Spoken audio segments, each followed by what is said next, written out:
नमस्कार प्रेक्षकांनो. ठरलं तर मग या मालिकेच्या येणाऱ्या भागामध्ये जबरदस्त असा ट्विस्ट येणार आहे. तर प्रेक्षकांनो, आपण बघितलं की इथे अर्जुन आणि सायली यांनी महत्त्वाचा निर्णय घेतलेला असतो. तर त्यांनी महिपत आणि प्रतिमा या दोघांना आमनेसामने आणायचं आणि ज्या व्यक्तीने गुन्हा केलाय, म्हणजे महिपतने गुन्हा केलाय 22 वर्षांपूर्वी रविराज किल्लेदार यांच्या गाडीचा अपघात घडवून आणणारी व्यक्ती महिपत शिखरे असल्याचं इथे आता सांगण्यात आलेलं असतं. त्यांना इथे संशय नाही, तर अर्जुन सायलीला खात्री असते की 22 वर्षांपूर्वी झालेल्या अपघाताजवळ महिपतचा संबंध आहे. त्यानेच हा अपघात घडवून आणलेला आहे.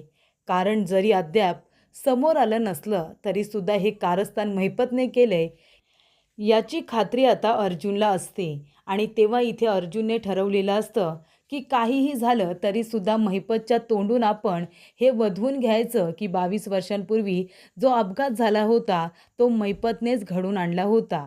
याची तयारी अर्जुन आणि सायली यांनी केलेली असते. रविराज काकांनी आधी नकार दिलेला असतो, पण प्रतिमाने समजवल्यानंतर इथे आता रविराज काकांनी होकार दिलेला असतो की ठीक आहे, तुम्हाला जर आता ही रिस्क घ्यायची आहे तर घ्या, मी तुला महिपतच्या समोर जाण्याची परवानगी देणार आहे. तेव्हा प्रेक्षकांनो, इथे आता अर्जुन, सायली आणि रविराज काका यांनी पोलिसांची मदत घेऊन संपूर्ण प्लॅन आता आखलेला असतो आणि त्याच्यामध्ये महिपत आणि प्रतिमा हे दोघे जण आमनेसामने आलेले असतात. आणि तेव्हा प्रेक्षकांनो, इथे आता महिपत भयंकर चिडलेला असतो. त्याने आपल्या बंदुकीच्या गोळीवरती प्रतिमाचं नाव लिहिलेलं असतं आणि तो प्रतिमाला गोळी मारायला जाणार तेवढ्यातच तिथे सायलीसुद्धा आलेली असते आपल्या आईची मदत करायला. आणि सायलीने येऊन प्रतिमाचा जीव वाचवलेला असतो. प्रतिमाला लागणारी गोळी ही आता सायलीने स्वतःवरती झेललेली असते. पण इथे आता सायलीला गोळी लागल्यानंतर महिपतने मात्र खूप मोठ्या सत्याचा उलगडा केलेला असतो. आत्तापर्यंत जे सत्य कुणालाच माहिती नाही आहे ते त्याने स्वतःच्या तोंडूनच सांगितलेलं असतं. एकतर त्याने हे कबूल केलेलं असतं की 22 वर्षांपूर्वी महिपतने प्रतिमाला आणि रविराज किल्लेदार यांना मारण्याचा प्रयत्न केला होता. तो अपघात त्यानेच घडून आणला होता, बाबू ड्रायव्हरला सुपारी देऊन. या गोष्टीचा खुलासा तर त्याने केलेलाच असतो, पण आत्तापर्यंत एक गोष्ट जी लपून ठेवण्यात आलेली असते ती गोष्टसुद्धा त्याने सगळ्यांना सांगून टाकलेली असते. आणि ती म्हणजे इथे आता सायली हीच खरी तन्वी असल्याचं सत्य महिपतने सगळ्यांना सांगितलेलं असतं. त्यामुळे खरी तन्वी ही सायली आहे हे जेव्हा रविराज काका आणि प्रतिमा यांना कळतं, त्यांच्या पायाखालची जमीनच सरकते. तेव्हा प्रेक्षकांनो, इथे आता अर्जुन आणि रविराज काका दोघे जण लगेचच सायलीला घेऊन हॉस्पिटलला जातात, तिचा जीव वाचवतात. पण पोलिसांच्या मदतीने जो काही महिपतला अडकवण्यासाठी ट्रॅप रचलेला असतो त्या ट्रॅपमध्ये आता महिपत अडकलेला असतो आणि महिपतला जेलमध्ये पाठवलेलं असतं. 22 वर्षांपूर्वी केलेल्या गुन्ह्याची शिक्षा इथे आता अर्जुनला 22 वर्षांनंतर का होईना पण मिळालेली असतेच. तर इथे सायलीला गोळी लागल्यानंतर ती तर हॉस्पिटलमध्ये जाते, पण त्याचबरोबर इथे महिपतसुद्धा आता जेलमध्ये शिक्षा भोगण्यासाठी गेलेला असतो. तर प्रेक्षकांनो, येणाऱ्या भागामध्ये कशा पद्धतीने या गोष्टी पुढे घडत जातात आपण सविस्तरपणे बघूया.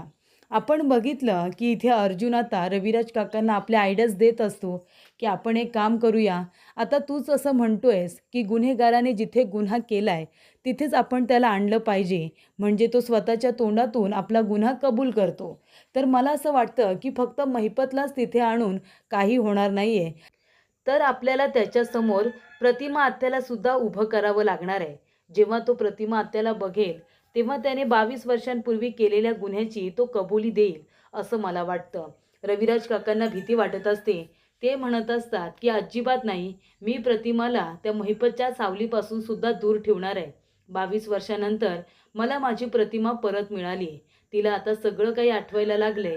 तिने मनापासून माझा नवरा म्हणून स्वीकार केलाय. तिला हे घर आता आपलं घर वाटायला लागले.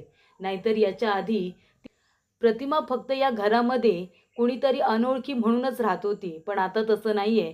आता तिला सगळ्या गोष्टी स्पष्टपणे आठवायला लागलेल्या आहेत आणि आता माझ्या प्रतिमाला मला गमवायचं नाही आहे. तेव्हा सायली म्हणत असते, रविराज काका, आपल्याकडे दुसरा पर्याय नाही आहे. हे बघा, ज्या व्यक्तीने तुमच्या कुटुंबापासून तुम्हाला इतकी वर्ष दूर ठेवलं, कारण नसताना तुमच्या कारचा अपघात घडवून आणला, ही छोटी गोष्ट नाही आहे. नक्की महिपतने जर हे केलंय, तर कशासाठी केलंय? त्याने तुम्हाला मारण्याचा प्रयत्न का केला? कुणाच्या सांगण्यावरून तर केलेला नाहीये ना? बाबू ड्रायव्हर याने सुद्धा तुम्हाला सत्य सांगण्याचा प्रयत्न केला होता. म्हणजे नक्कीच आता महिपत बरोबर अजून कुणीतरी या गोष्टीमध्ये सामील आहे. आणि म्हणूनच मला असं वाटतं, की 22 वर्षानंतर का होईना, पण गुन्हेगार आपल्या समोर आलाय. आपल्याला फक्त त्याच्या तोंडून गुन्हा कबूल करून घ्यायचा आहे. महिपत एकटाच जर तिथे आला, तर कदाचित तो काही बोलणार नाही. आपल्याला जे अपेक्षित आहे, ते तो सांगणार सुद्धा नाही. म्हणून मला असं वाटतं, की जर त्याच्यासमोर प्रतिमा आत्या आली, तर कदाचित त्याला असं वाटेल, की आता प्रतिमाला सगळं काही आठवतंय. म्हणजे ती सगळ्यांना सांगू शकते, की महिपतच तो व्यक्ती आहे, ज्याने मला मारण्याचा प्रयत्न केला होता. आणि म्हणून महिपत प्रतिमा आत्याला आपल्या समोर बघून इतका काही घाबरेल, की मग तो प्रतिमा आत्याला कदाचित पुन्हा मारण्याची धमकी देईल. तो असं काहीतरी करून बसेल, ज्याच्यावरून हे सिद्ध होईल, की इथे प्रतिमा आत्याला मारणारी व्यक्ती, तुमचा अपघात घडवून आणणारी व्यक्ती दुसरी तिसरी कुणी नसून ती व्यक्ती महिपतच आहे. आणि या सगळ्यामध्ये नक्की महिपतला कुणी साथ दिली ते सुद्धा आपल्याला कळेल. 22 वर्षांपूर्वी तुम्ही म्हणताय, की महिपतला तुम्ही बघितलं सुद्धा नव्हतं. मग तुम्ही जर महिपतला बघितलंच नव्हतं, मग त्याने तुम्हाला मारण्याची सुपारी बाबू ड्रायव्हरला का दिली असेल? म्हणजे नक्कीच याच्यामागे जरी महिपत आहे, तर मग महिपतने हे सगळं का केलंय हे तुम्हाला जाणून घ्यायचं नाहीये का? तेव्हा इथे रविराज काका म्हणतात, "पण मी माझ्या प्रतिमाला तिथे त्याच्यासमोर कसं काय पाठवू? त्याने जर तिला माझ्यापासून पुन्हा दूर करण्याचा प्रयत्न केला तर?" तेव्हा इथे प्रतिमा म्हणत असते, "अहो तुम्ही नका काळजी करू. तुम्ही आहात ना सगळे माझ्याबरोबर. मला काही नाही होणार." आणि सायली म्हणते, की "तशीच जर वेळ आली तर मी आहे ना. मी प्रतिमा आत्यांना काहीसुद्धा होऊ देणार नाही. माझ्यावरती तरी विश्वास ठेवा." तेव्हा इथे प्रतिमा म्हणत असते, "अहो असं नका करू. मला तिथे येण्याची परवानगी द्या बरं." तेव्हा रविराज काका आता नाहीच म्हणत असतात. तेव्हा इथे प्रतिमा म्हणत असते, की "ठीक आहे, मी एक काम करते, घाबरून राहते. त्या महिपतला सामोरं जाणार नाही. माझी भीती मी मनातच ठेवते. हे चालणार आहे का तुम्हाला? मी एक काम करू शकते, एकतर मी घाबरून घरामध्ये बसते, नाहीतर माझी हिंमत मी सगळी एकवटून त्या महिपतला सामोरं जाते आणि कायमस्वरूपी माझ्या मनातली ही भीती काढून टाकते. आता तुम्ही सांगा मी काय करू ते?" तेव्हा रविराज काका म्हणतात, "ठीक आहे, हे सगळं करून जर मला पूर्वीची हिंमतवाली प्रतिमा परत मिळणार असेल, तर मग मी ही रिस्क घ्यायला तयार आहे." तेव्हा प्रेक्षकांनो, इथे आता रविराज काकांनी प्रतिमाला परवानगी दिलेली असते, की "तू आता जा आणि त्या महिपतला भीड. त्याच्यासमोर इथे एकदम हिमतीने उभी राहा." असं आता रविराज काकांनी सांगितलेलं असतं.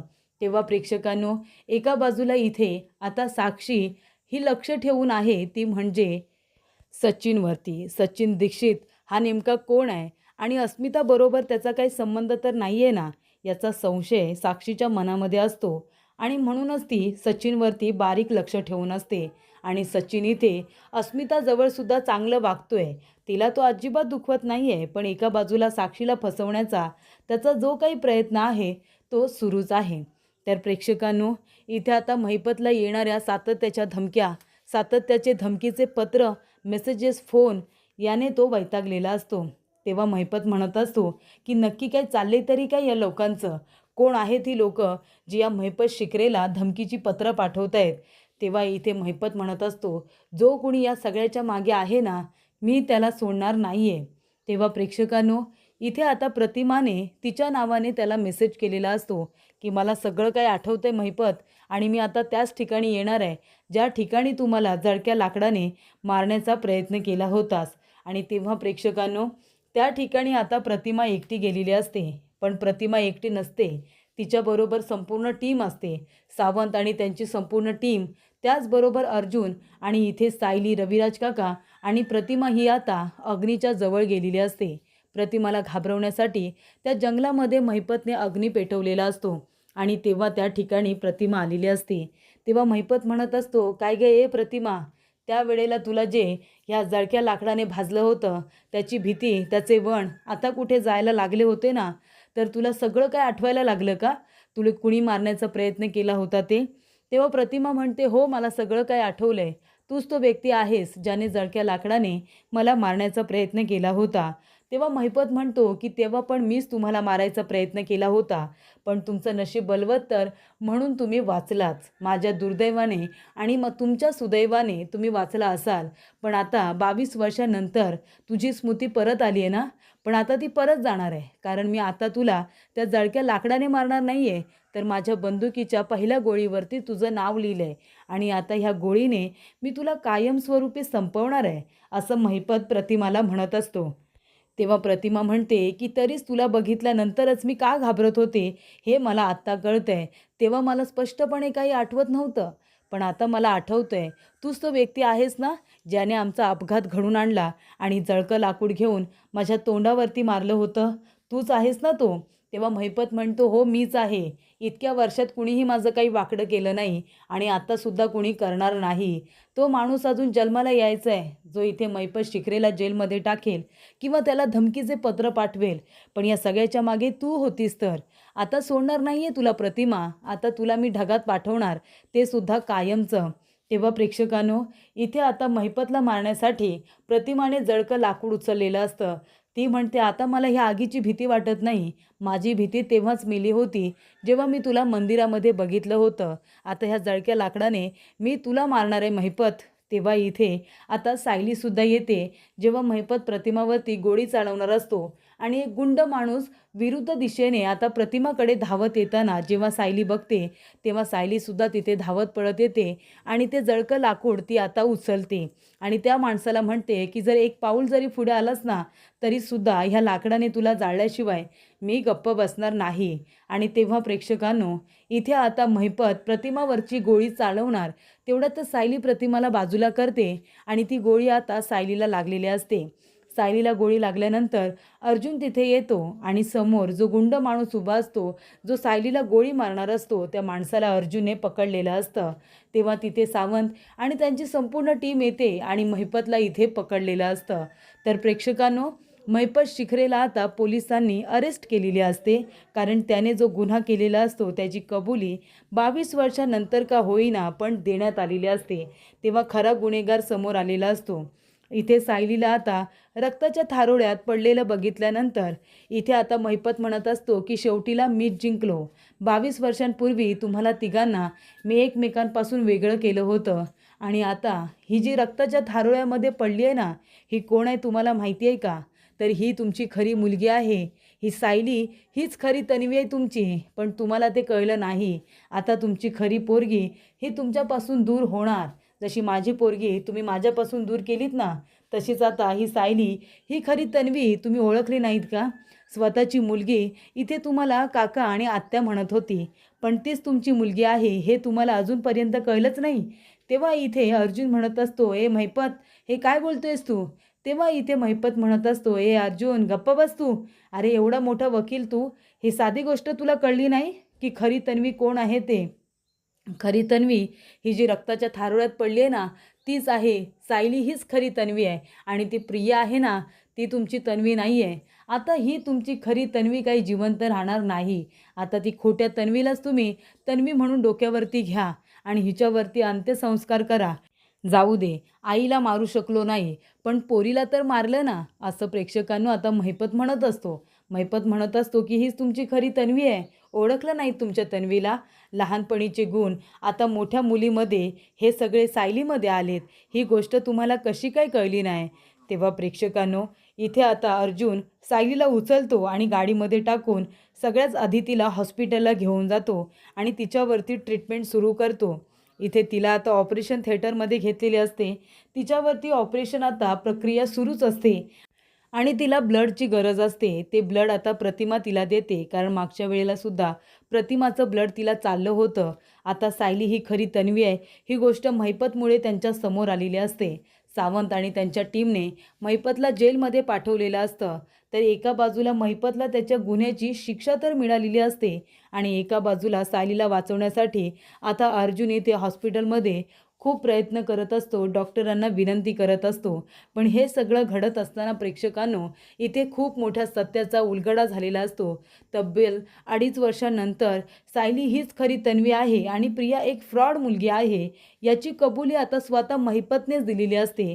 त्यामुळे त्याच्या बोलण्यामध्ये किती तथ्य आहे या गोष्टीच्या खोलाशी, या गोष्टीच्या मुळाशी आता अर्जुन आणि रविराज काका दोघेही जण जाण्याचा प्रयत्न करत असतात.